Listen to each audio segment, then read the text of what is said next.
क्या आप पृथ्वी के अंदर छुपे उन रहस्यों को जानते हो जिन्हें सिर्फ भूकंपीय तरंगे ही बता सकती हैं? आज 5 ऐसे सवाल हैं जो आपके दिमाग को हिला देंगे। 1. पृथ्वी के बाहरी कोर की द्रव अवस्था को सबसे प्रबल रूप से कौन सा भूकंपीय प्रमाण सिद्ध करता है? पी तरंगे बाहरी कोर में तेज गति से चलती है। एस तरंगे बाहरी कोर से होकर नहीं गुजरती। एल तरंगों की तरंगदैर्घ्य सबसे लंबी होती है। छाया क्षेत्र केवल 90 डिग्री तक फैलता है। इसका सही जवाब है एस तरंगे बाहरी कोर से होकर नहीं गुजरती। एस तरंगे द्रव में नहीं चल सकती और बाहरी कोर में उनकी अनुपस्थिति इसकी द्रव अवस्था को सिद्ध करती है। 2. भूकंपीय तरंगों से गहराई के साथ पृथ्वी के घनत्व में वृद्धि मुख्यतः क्या दर्शाती है? तापमान में कमी, शैल संरचना में परिवर्तन, गुरुत्वीय संकुचन, दबाव और खनिज चरण परिवर्तन। इसका सही जवाब है दबाव और खनिज चरण परिवर्तन।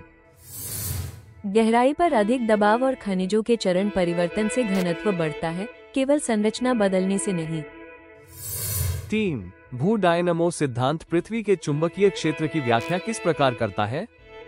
ध्रुवीय हिमखंडों का वितरण से, बाहरी द्रव कोर में पिघले लोहे का घूमना जिससे विद्युत धारा उत्पन्न होती है उससे, चुंबकित भूपरपटी की चट्टाने से, मेंटल में भूकंपीय विषदैशिकता से। इसका सही जवाब है बाहरी द्रव कोर में पिघले लोहे का घूमना जिससे विद्युत धारा उत्पन्न होती है उससे। बाहरी द्रव कोर में पिघले हुए लोहे की गति विद्युत धारा उत्पन्न करती है जिससे पृथ्वी का चुंबकीय क्षेत्र बनता है। 4. निम्न में से कौन सा कारण बताता है कि अत्यधिक तापमान के बावजूद आंतरिक कोर ठोस क्यों रहता है? ग्रेनाइट और बेसल्ट की संरचना, अत्यधिक दबाव पिघलने से रोकता है, रेडियोधर्मी तत्वों की कमी, संवहन धाराओं का अभाव। इसका सही उत्तर है आंतरिक कोर का अत्यधिक दबाव उससे पिघलने से रोकता है। आंतरिक कोर में अत्यधिक दबाव लोहे निकल जैसे सघन पदार्थ को पिघलने से रोकता है। गुटेनबर्ग असंगति किसका प्रमाण देती है? मेंटल की ठोस अवस्था का, बाहरी कोर की द्रव अवस्था का, कठोर स्थलमंडल का, एस्थेनोस्फीयर का। इसका सही उत्तर है बाहरी कोर की द्रव अवस्था का।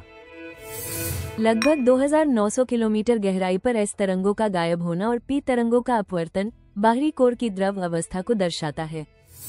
ऐसे ही हाई लेवल जियोग्राफी एमसीक्यू के लिए चैनल को सब्सक्राइब जरूर करना और हाँ, पूरी अर्थ इंटीरियर एमसीक्यू प्लेलिस्ट मिस मत करना।